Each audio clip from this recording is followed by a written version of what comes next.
my dad went into the Navy, he lived in an orphanage in Cincinnati, Ohio. So when he was about 19, he enlisted in the Navy. These men and women have served our country. They gave up X number of years to go into the Marines or the Army, Navy, whatever branch, and have dedicated that time to keeping the United States safe. It's sad to me at times the way they are treated. I just think it's important for not only the university, but the community to embrace them and, know that we do appreciate what they did for us and that we will continue to support them.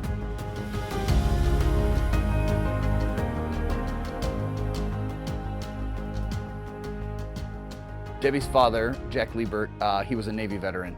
And so she provided the gift that was really the catalyst to set us on course to have our own standalone facilities. Jack was, a guy who did his duty to his country and gave what he could to keep her safe. Really, that's what we want this building to be, is a safe home base for every student veteran or their family member who's here. So many places, I feel like, don't have the capacity to give that level of service, and I knew that Ashland did. From military to collegiate life and then collegiate into professional life. So we are those two bridges that lead them into the college and then out of the college. What we're trying to do here is provide support services for mental health, for academic, for career planning, stuff like that these students need in their regular lives to be successful. We provide those services to help make their lives easier so they can do what they need to do, which is ultimately get a degree and start a career. My staff and I support them, but really our student veteran leadership is committed to making this a place where veterans can get together, hang out, they can study together, they can watch TV together, they can game together, they can sit on the patio and